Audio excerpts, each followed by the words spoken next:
Good morning. Good morning. It's great to be here this morning. We have some sun. Whether you are in person or joining us online, you are welcome here today. While I introduce our worship team this morning, please silence any of your electronic devices. Our ministerial intern, Carolyn Bright. Our Director of Lifespan Faith Development is Dawn Star Saras-Borschelt. Our worship associate is Kathy Landay. And the music today will be provided by David Brown on violin, Jody Brown on organ, and our choir. We are Unitarian Universalists, gathering in a loving community of faith to support one another as we search for meaning and purpose, working together to bring compassion, equity, and responsible stewardship to the world we share. We affirm religious freedom and celebrate diversity as all are inherently worthy and dignified. Whoever you are, whomever you love, whatever your journey or personal circumstance, you're welcome here. An especially warm greeting to anyone visiting with us this morning. Please join us after service in our fireside room for coffee and tea. You can get more information from our welcome table, which is out in the atrium, from our website, mluc.org, or our MLUC app. Now, before we get started, we have an announcement from our nominating committee from Joanne Rose.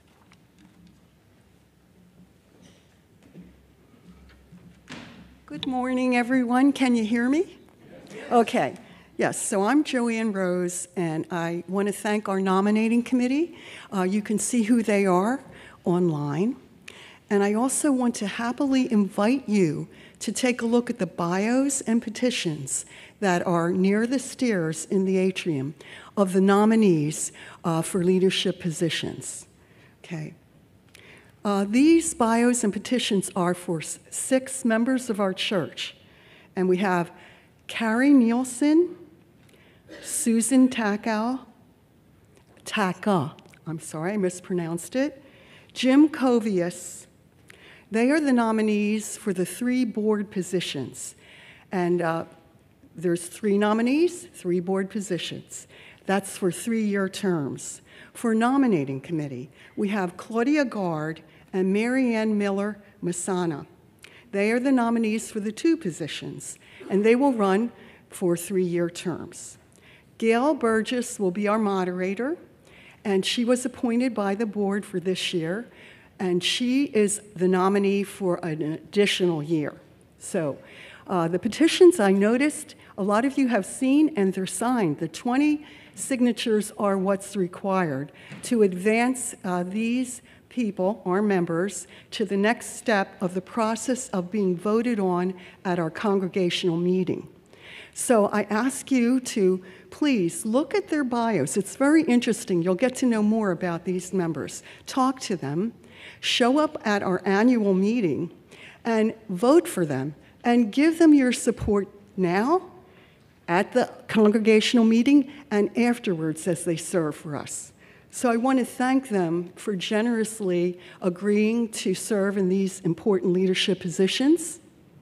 And I want to say thank you to all and the nominating committee. Thanks.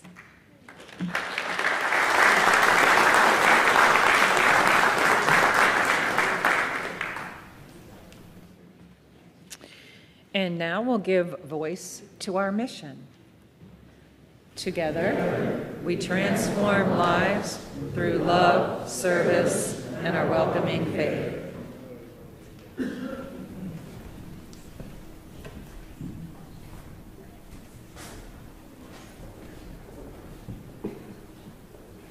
This morning's music is fairly self-explanatory, but I just wanted to take a second to be a little bit nepotistic and acknowledge my mother, Jody Brown, who learned the organ to be able to accompany us this morning. And then at 1 o'clock today, she'll be back on the piano joining me and my wife for the inaugural concert of Illumine, our new concert series.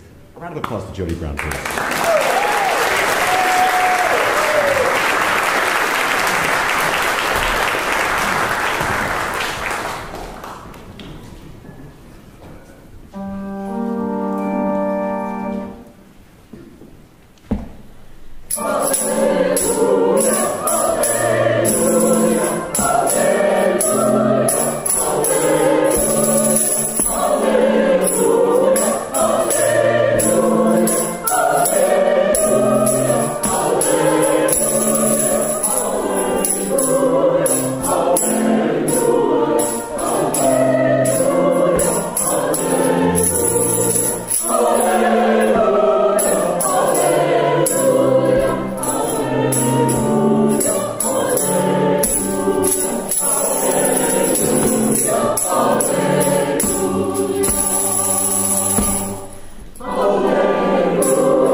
What a great start.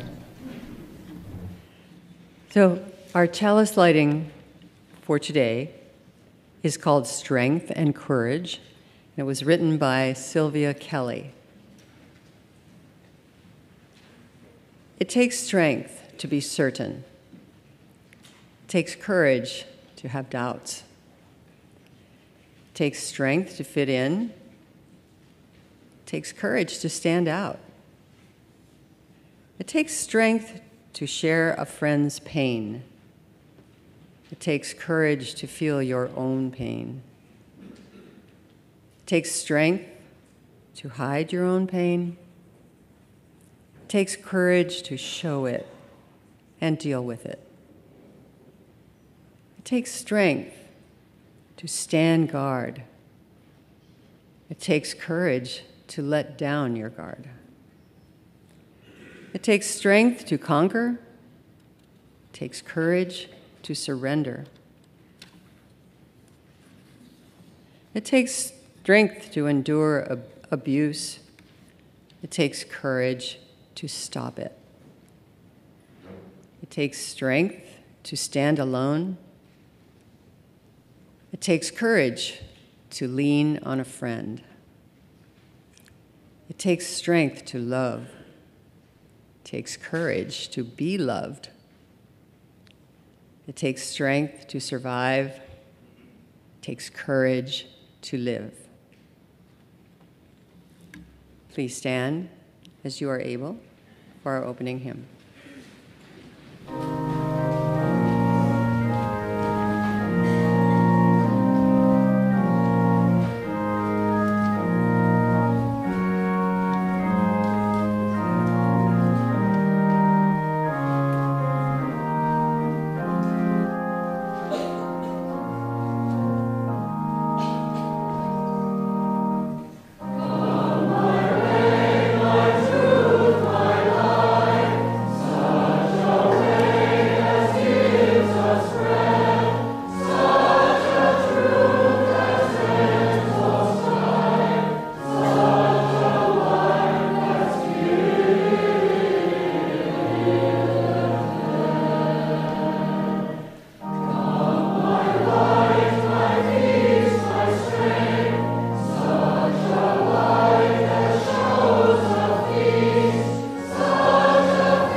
Do you have a favorite superhero? Who is your favorite? Tell me, call out who's your favorite. Super Chicken? Who else? Iron Man. Iron Man. My favorite is Elastigirl because at the time Elastigirl, like that movie came out, I was a young mom and I was like, I really need that ability. Anybody else? Snoopy. Yeah? Go ahead. Green Lantern. Mighty Mouse. I heard one back there that I didn't hear. The Tick. Captain Marvel. Okay. Wonder Woman. Excellent. Superheroes are so much fun, and they're imaginary. But do you know that there are real superheroes? I think a real superhero is somebody who does something to help people or animals or the world, something that maybe anyone could do, but lots of people wouldn't do or don't do. And these kinds of superheroes inspire me to find the things that I can do. They don't have to be big things or things that we do alone, although they could be. So this morning I have a short little video for you about a superhero. His name is Jadav Payeng, which I'm probably mispronouncing, And he started planting a forest when I was 2 years old. This video will show you what he did.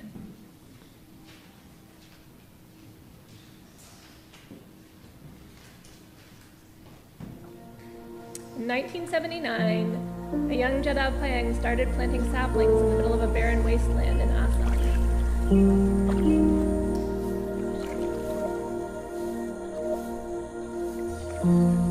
79 पर ओवरफ्लड होने के बाद बहुत साफ आया था। जून जुलाई तो कितनी गर्म है, वो गर्म पर सब साफ डाइट हो गया। वही दिन मैं डिसाइड कर लिया कि इसके बारे में मैं काम करेंगे।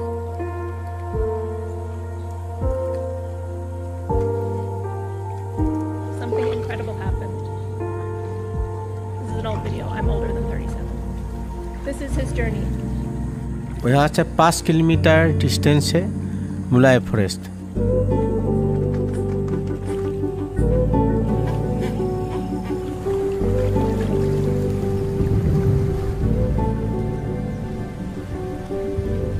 यहाँ तो पहले तो सब खाली था, अभी तो ग्रीन हुआ।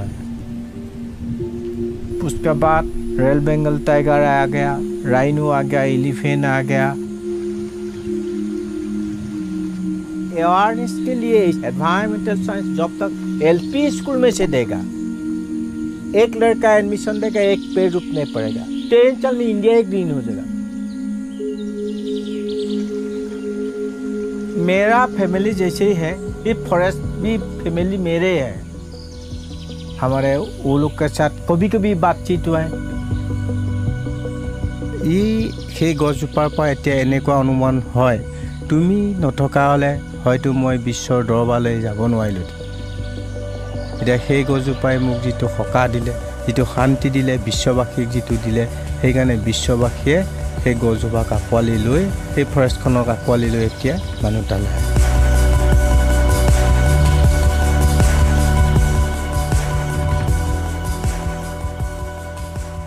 1,360 acres, and it continues to grow every day. Children and youth are welcome to go to their classes now, and we'll see you across the street.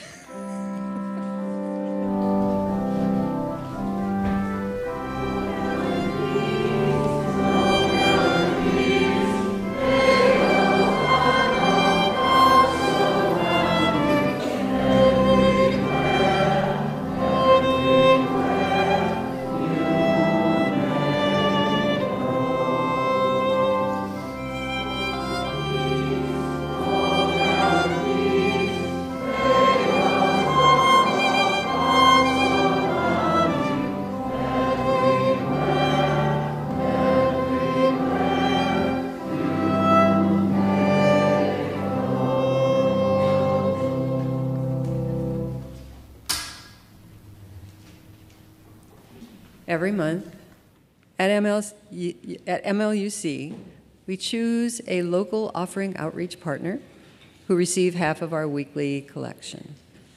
The recipient of MLUC's April offering outreach is the Chester Ridley Crum Watersheds Association, try saying that really fast, or CRC.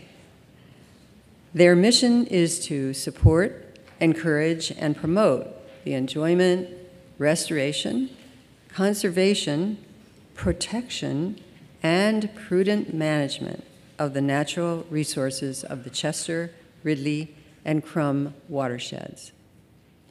CRC's stewardship area encompasses about 150 square miles and 40 municipalities. It is home to approximately 250,000 people from the South Valley Hills to the Delaware River, and contributes 24 million gallons of drinking water daily. CRC runs annual watershed cleanup events throughout the Chester, Ridley, and Crum watersheds. Since the organization's founding in the 1970s, volunteers, our church's environmental group has participated in those, have removed 600 tons of trash from the watersheds. CRC also plants trees in the watershed. With the help of volunteers, CRC planted over 1,000 native trees in 2023, which make an immediate difference in reducing water runoff and the problems it causes. This group's mission fits with our 7th principle, respect for the independent web of all existence. You can donate here through our church's website or online following the instructions on the screen.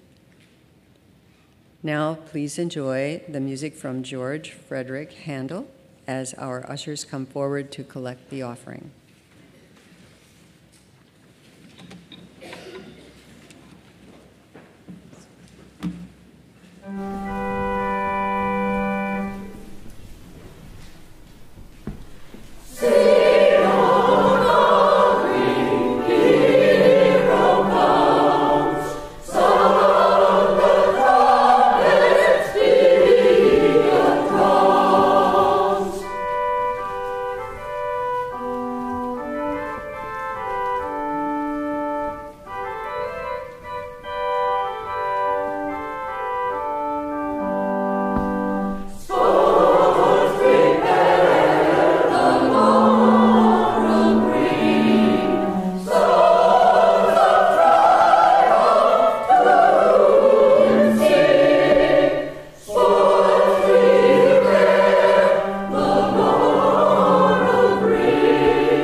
Are we there? Good job. I have to affirm first. I have to affirm. Yeah, nice try, Kathy. Nice try. If the ushers will bring forward the offering, we will have our affirmation of gratitude for the generosity of this community. But I just wanted to take a moment for an affirmation of gratitude for our choir and for our music director and our incredible accompanist, Jody Brown.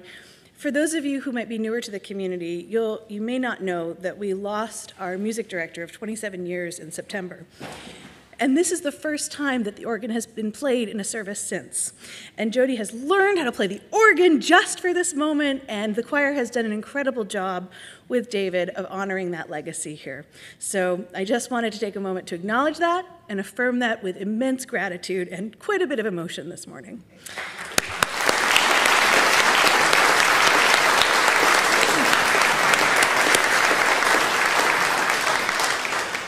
And now together, we can affirm with gratitude the generosities. Bring it on up, Yasar. Bring it on.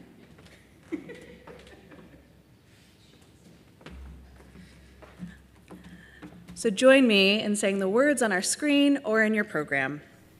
Let us be grateful when we are able to give, for many do not have that privilege. Let us be grateful for all those who share their gifts, for we are enriched by their giving. And let us be grateful, even for our needs, that we may learn from the generosity of others.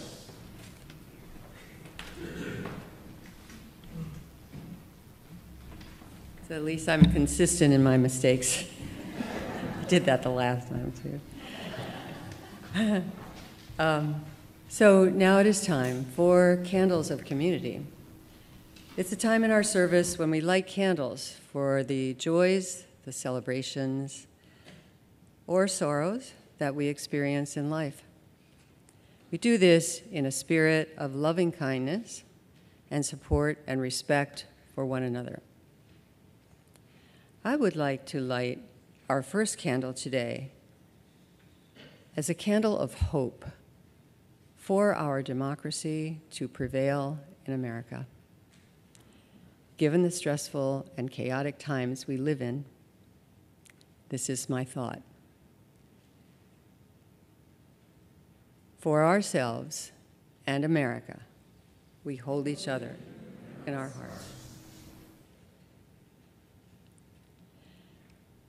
Megan Capewell would like to light a candle for the neurosurgeons, vascular surgeons, critical care teams, nurses, and patient care techs at Bryn Mawr Hospital for taking care of their father for 26 days as he battled through 4 strokes, brain surgery, and a second surgery. He is now at Bryn Mawr Rehab, and she says we welcome all good, hopeful vibes for this next part of his journey. For Megan, her father, and the Capewell family, we hold you in our hearts. Elisa Lang and Jansen Wendell light a candle as they are celebrating their daughter, Lee, who is part of the Workers United Union team that is negotiating contract terms with Starbucks in Atlanta this week. For Elisa and Jansen and their daughter, Lee, we light this candle. Marilee Marshall lights a candle for her sister, Susan Druitt, who has been diagnosed with advanced cancer with little hope of cure. She is concentrating on trying to maintain her quality of life. She welcomes the positive, caring thoughts from our congregation. For Marilee and Susan, we hold you in our hearts. Sadly, we just learned that Norman Vadner died 2 weeks ago. We light a candle in memory of Norman and hold his family in our hearts. The ministry team would like to light a candle of gratitude for the volunteers who make up the Memorial Services Committee. They have done an amazing job supporting memorial services and helping those walking through grief. For the volunteers who make grief more bearable, we are grateful to you, and we hold you in our hearts. Jean Marie Baldwin lights a candle of grieving for the passing of her dear friend, Charlotte Monell, whom she's known since 7th grade. Her suffering is over. For Charlotte and Jean Marie, we hold you in our hearts. And for any silent candles lit this morning, and for joys and sorrows we hold close within, we hold you in our hearts.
I just wonder how many of you, like myself, when David plays the violin, I feel like the violin is not separate from him. He and his body are one, the violin and body. So it's kind of a nice segue into what we're going to be doing in the next few minutes. You can see everybody knows if I wear my pajamas, it's time to do some Qigong. So we were going to be using our bodies. The Chinese people, as I've said before, have been using this for 4,000 years. They use it for not only health, maintaining their health, but flexibility, strength, and also there's a target organ for every Qigong posture. So knowing that, we're going to try some of that today in conjunction with the theme of today, which is, as you know, superheroes. So to get you in the right frame of mind. And speaking of mind, I'd like you to sort of get out of your mind and into your body. So you just don't think too much. Let the body do what it's going to do and let it tell you what it wants to tell you.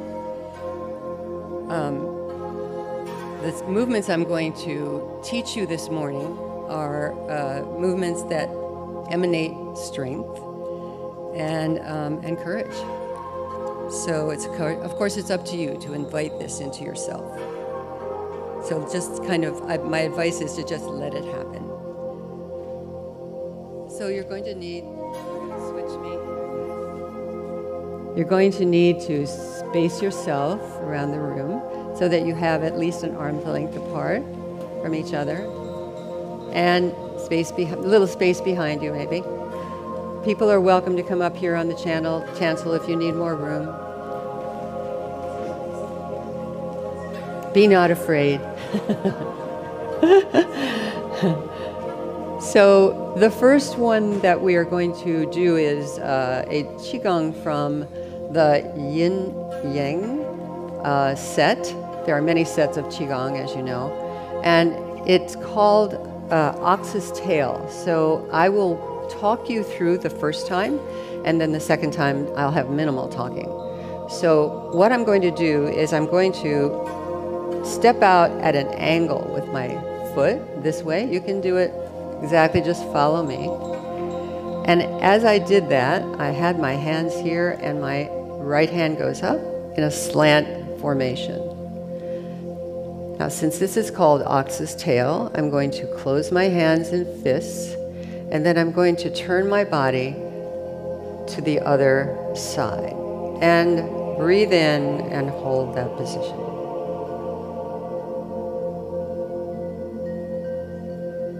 Breathe out and return.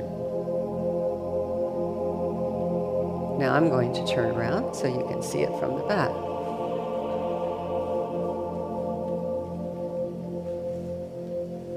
Oh, it's really weird seeing myself up there. Close. Inhale.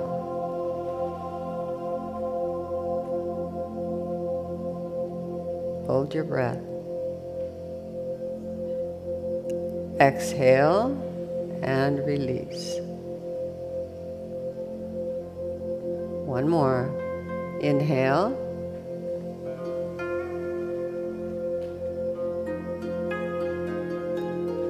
And breathe out. And we'll close on that one. The next one is called fists or reverse breathing. We're going to step out shoulder width apart. We're going to bring our fists to our waist, soft fist. You can slightly bend your knees. And as you turn your body slightly to the other direction, you're going to bring your fist out as you breathe in and hold.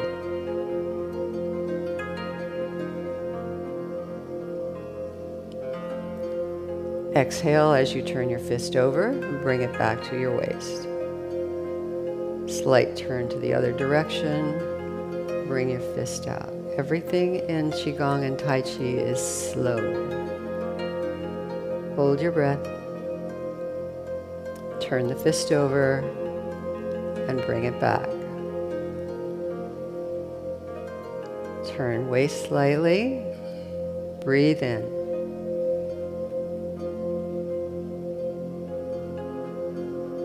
And out. Turn and fist. Hold your breath. And breathe out. Next one, we're going to use an option. So you're going to bring your fist out. Open your fist. Put your thumb inside to the little gong. Close tightly this time. And turn it over as you breathe out and bring it back to your waist. Other side. Open. Turn your thumb in and squeeze. Draw back. Drop your hands. Bring in your foot. And breathe out. So that was from the Sabashi. We have one more, and it is from the 8 brocades. This time we're going to step out wide. This is called a Mabu stance or a horse stance. So I'm going to raise my hands up. I'm going to make a pointer finger on one side and a fist on the other. As I drop my knees slightly, I'm going to bring them down and cross. Look to the other side and pull your bow. I'm looking right at my right hand. Release your bow and breathe out as you stand up.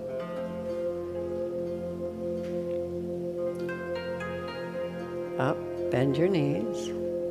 This time fist on the other side, pointer finger with the other hand. Cross them in front of you and draw the bow. Look off into the distance. Release the bow. Stand up. And we'll just do one more. Bend your knees. Fist and pointer finger.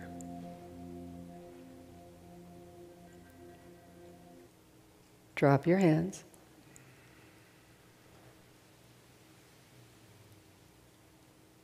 And we'll bring our foot in. Courtesy bow. Thank you.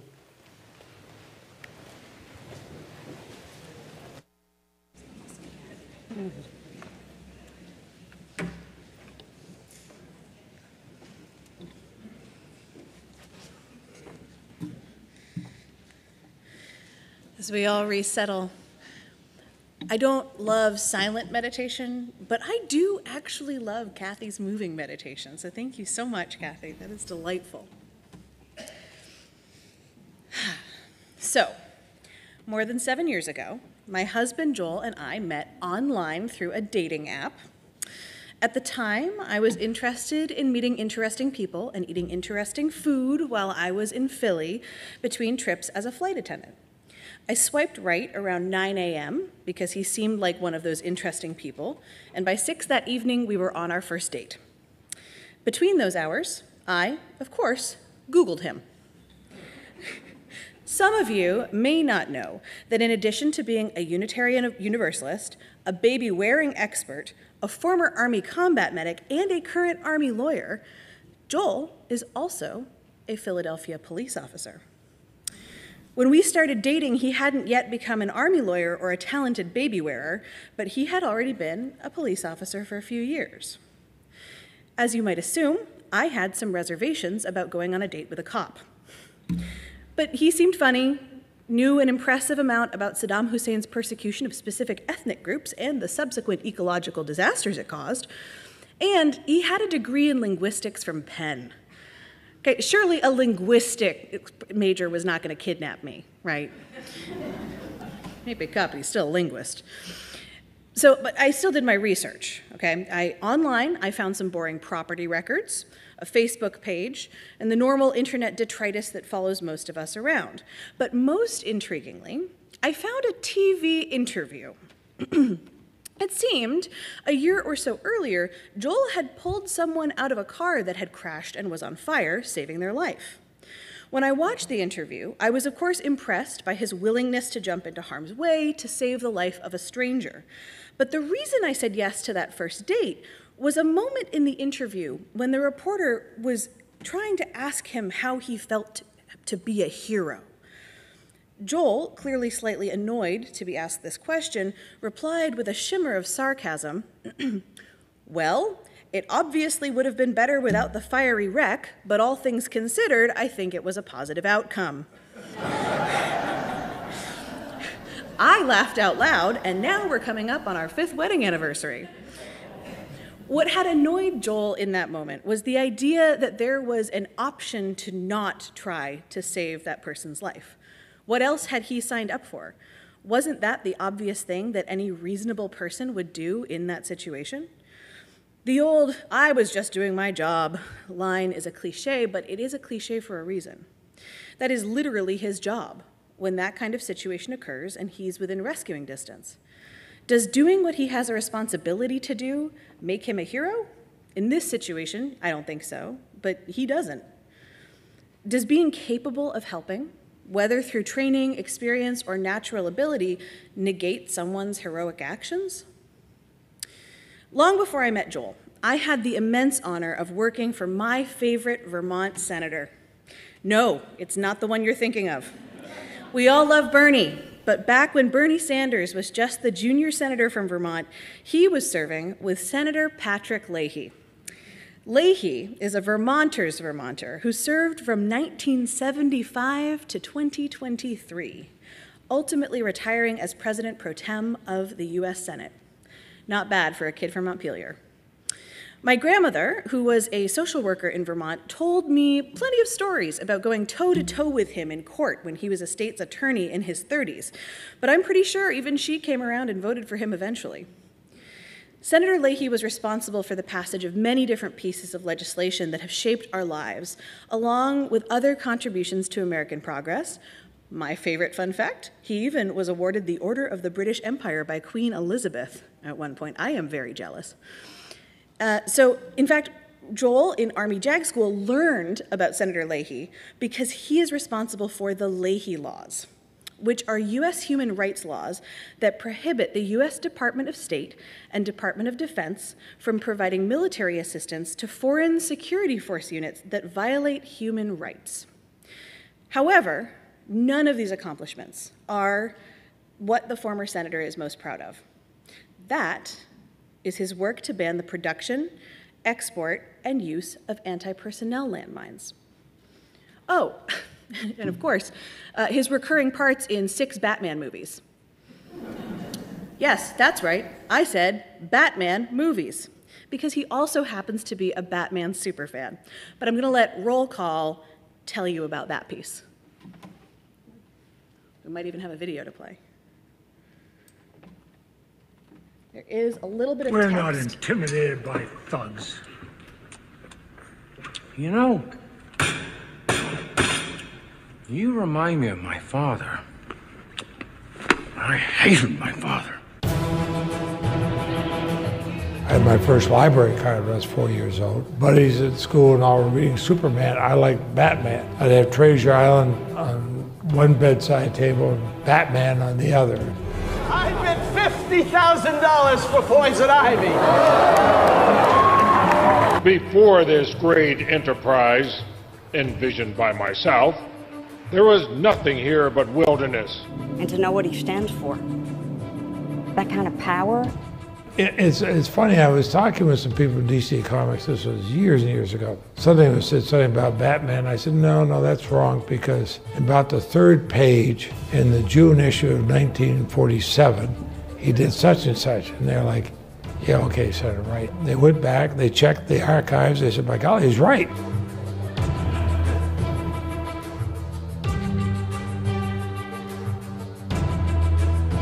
I had a copy of that book on every single desk. And a lot of senators read it, but they brought them home to their families and said, yeah, you ought to ban those darn things. And it passed 100 to nothing. And they asked him to be do a bit part in a Batman movie. He said, you know, my dad likes Batman. And they said, really? It's hard to see anybody did a better job than Heath Ledger did. It scared the heck out of me when he came at me with a knife. I didn't have to act. Well, I explained to everybody that getting blown up was okay because my wife's a registered nurse. She put me back together, and I never even missed a vote.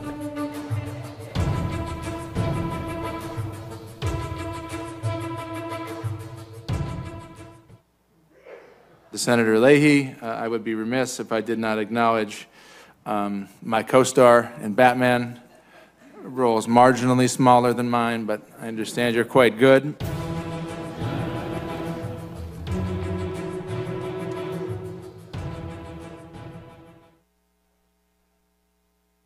My favorite superhero as well. Though whether or not he counts as super is a topic of much debate in some circles. This is a hill I will metaphorically die on. Batman counts as a superhero. To paraphrase Shakespeare, some are born superheroes, Superman. Some achieve superhero status, Batman. And others still have being a superhero thrust upon them, Spider-Man. The comic book superheroes today have come a long way since the 1940s. Gender, race, ability, all of these have become satisfyingly more diverse, especially over the last decade. Another evolution has been the rise of the superhero who transforms into a supervillain and back again. Antiheroes, like Deadpool, are also very in right now, perhaps reflecting the increasing moral complexity of the world we live in today, or just the increasing moral complexity that we are willing to acknowledge. We human beings desperately want things to be simple. We want everything to be either good or bad, right or wrong, a battle of good versus evil. But uncomfortably, the truth is never that simple. Whether a universe is fictional or real, it's never as easy as pure good versus pure evil. One way that I see that manifest in today's world is online cancel culture. In the vitriolic echo chamber of internet communities, there's no room for nuance, complexity, tone, or often for learning. This also means that there's no room for repair, apology, grace, or forgiveness. Some of my favorite real-life heroes are people who have had their humanity and complexities closely questioned and criticized, often unfairly, in my opinion, with little to no cultural or historic context in recent years. They fought for decades to make progress and change happen, to help this nation live up to its promises and potential, and they rarely get the credit they deserve. Who, you ask? The suffragists, of course. Susan B. Anthony, Elizabeth Cady Stanton, Carrie Chapman Catt, Alice Paul, and so many others, named and unnamed, many of them Unitarians and Universalists. Susan B. Anthony, in particular, was a member of the Unitarian Church in Rochester, New York. She devoted 60-plus years of her life to a cause she never got to see come to fruition. While it is true that the white leaders of the suffrage movement didn't get the credit they deserved, the black women who led and participated get even less credit. Women like Sojourner Truth, Ida B. Wells, Mary Church Terrell, and many others are completely overlooked by a white-dominated historical lens, and their contributions are too frequently tokenized or devalued. They were fighting for equality on multiple fronts because of their gender and their race. Recently, a new musical about the successful final push for women's suffrage debuted on Broadway. And by recently, I mean like in the last 2 weeks. So you are on the cutting edge right now, people. I hope you're excited. Suffs is written by Shana Taub. She not only wrote the book, music, and lyrics, but she stars in the show as well, playing Alice Paul, the suffrage leader who would be the one to see the fight carried across the finish line, and who would go on to write the Equal Rights Amendment. Also, as an important aside, while writing this sermon, I learned that Shana Taub is from, guess where? Vermont. She's a Vermonter. I was thrilled. Producers of Suffs include Hillary Clinton and Malala. and I could not possibly be more thrilled by the warm reception the show is receiving. The first soundtrack single to be released is the final number of the show, in which Alice Paul speaks to the true challenge of the push for equality and justice, to keep marching on. We're going to share that with you right now, because it's a multimedia presentation today.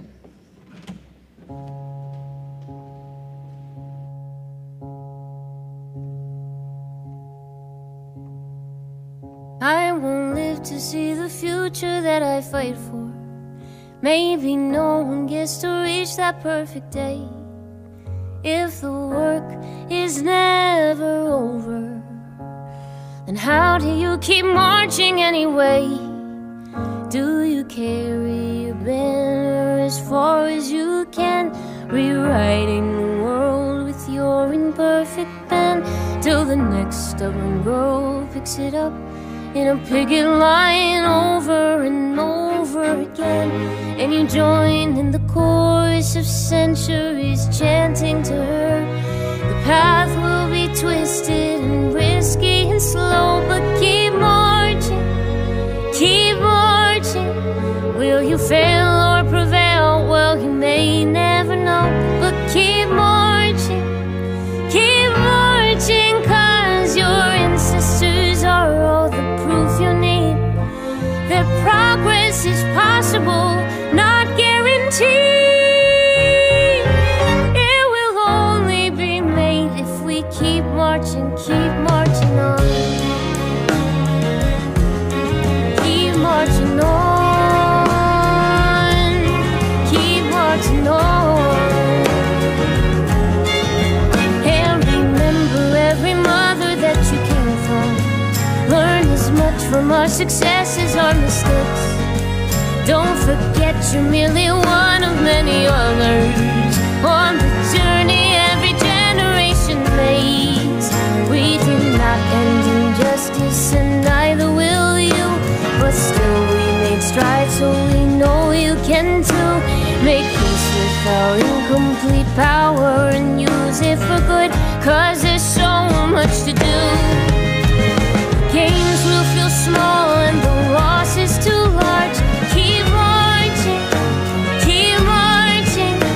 You'll rarely agree with whoever's in charge. Keep marching, 'cause your ancestors are all the proof you need that progress is possible, not guaranteed. It will only be made if we keep marching on. Keep marching on. Yes, the world can be changed, 'cause we've done it before. So keep marching, keep marching. We're always behind you, so bang down the door and keep marching, and let history sound the alarm of how the future demands that we fight for it now. It will only be ours if we keep marching on. We must keep marching, marching, marching. We must keep marching, marching, marching. We must keep marching, marching, marching. We must keep marching, marching, marching. Come on, keep marching, marching, marching. Keep marching on.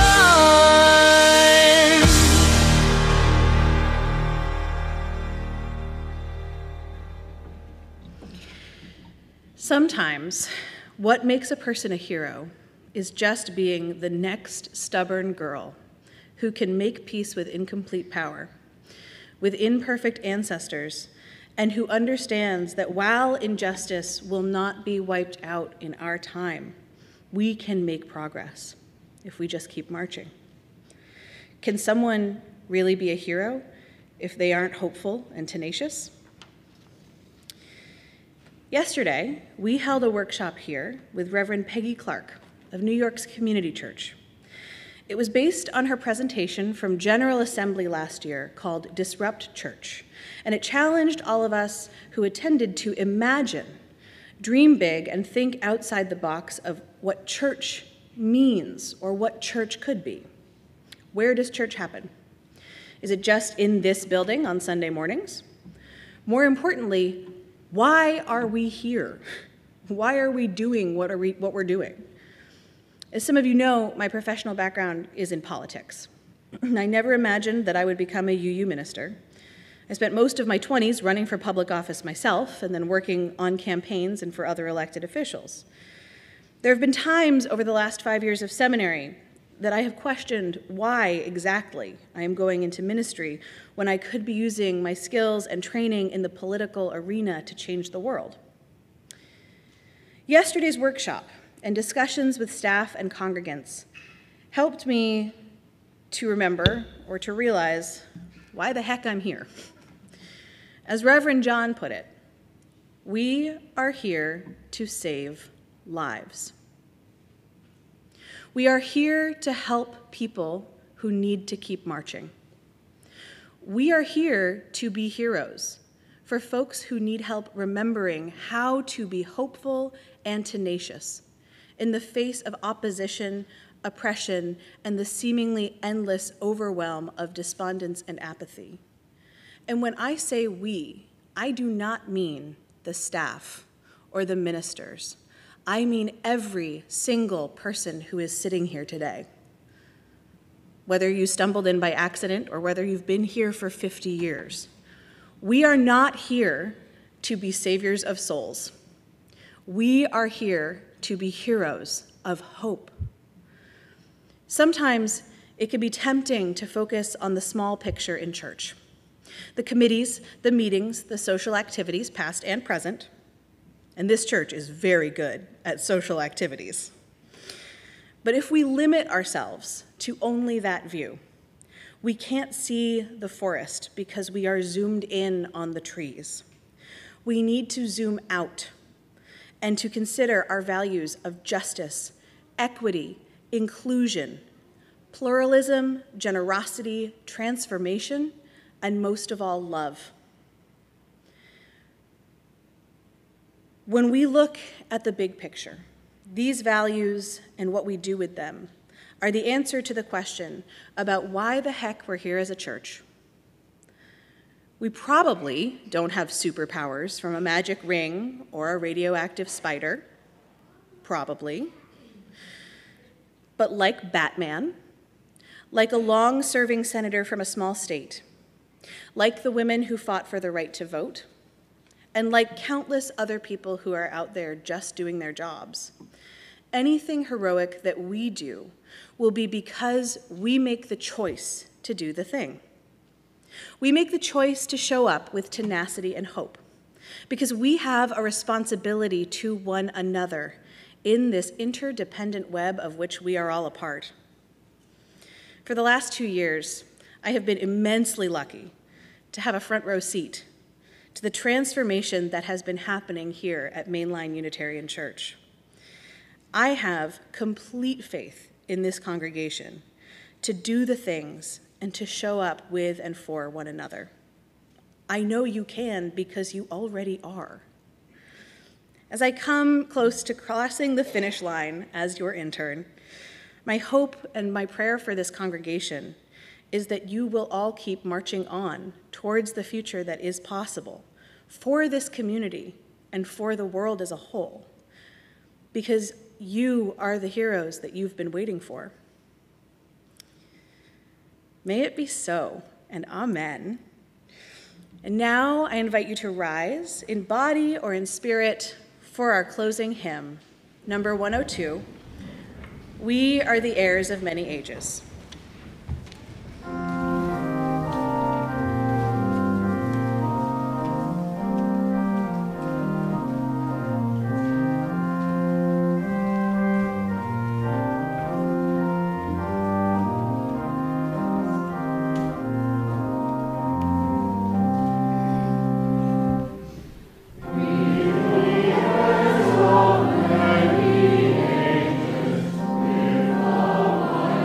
To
the words of John Murray for our benediction today. Go out into the highways and byways. Give the people something of your new vision. You may possess a small light, but uncover it. Let it shine. Use it in order to bring more light and understanding to the hearts and minds of people. Give them not hell, but hope and courage. Preach the kindness and everlasting love. May it be so, and amen. But wait, it's time for a fire drill. Just when you thought you were safe. All right, everyone, please proceed calmly through the doors behind the AV channel. Do not go through those doors. Do not go through the atrium. The atrium is on fire. Do not go through the atrium. Go through those doors that the ushers are directing you to. Not the doors in the back of the room, but behind the AV table. Excellent. Continue walking until you get to the field across the street.